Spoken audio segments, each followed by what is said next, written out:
деді оған анасы. Қызым, сен әжеңе барып бәліш апарып берші. Жарайды анашым, барайын. Қызымен анасы қоштасып, әжесіне Қызылтелпек барады. Сау бол анашым, сау бол қызым, жолда байқап жүр.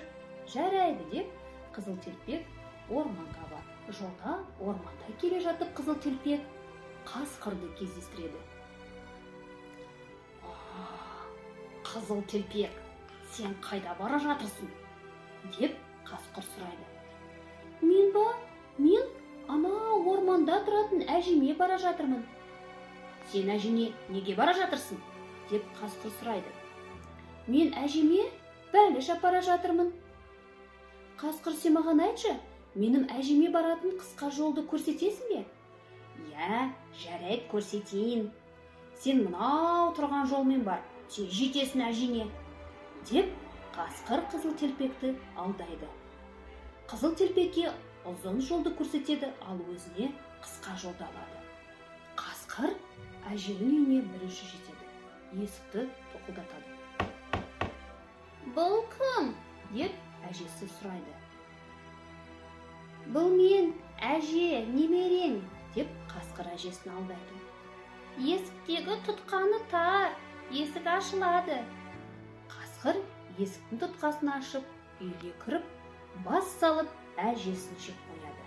Қасқыр әжені жеп қойып, әженің киімін киіп, оның орнына жата қалады. Есікті тоқылдатып, Қызылтелпек келеді. Бұл кім? Деп қасқыр сұрайды. Әже, бұл мен ғой, Қызылтелпек. Саған бәліштер алып келдім. Есіктегі тұтқаны тар, есік ашылады. Сөйтіп Қызылтелпек әжесіне келеді.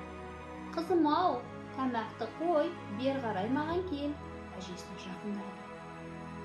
Әже, неге сенің қолдарың үлкен? Ой, қызым-ау, сені құшақтау үшін.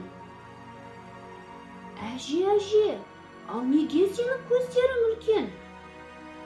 Ой, қызым, сені жақсы көру үшін. Әже, ал неге сенің тістерің үлкен? Дейді Қызылтелпек. Сені жеп қою үшін, деп қасқыр Қызылтелпекті бас салып жеп қояды. Орманда жүрген аңшылар әженің үйіндегі дыбысты естіп, әженің үйіне келеді. Үйіне келсе, есікті ашып қараса, алдарынан қарны қампиған қасқырды көреді.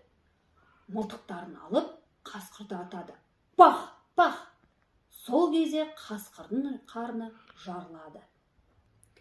Қасқырдың ішінен әжесі мен Қызылтелпек шығады. Олар қуанып, бір-бірлерін құшақтап, қауышқандарына қуанады. Сөйтіп әжесі мен Қызылтелпек аман есен қалады. Ал аңшыға олар өздерін рахметтерін айтады. Рахмет саған аңшы, көп рахмет.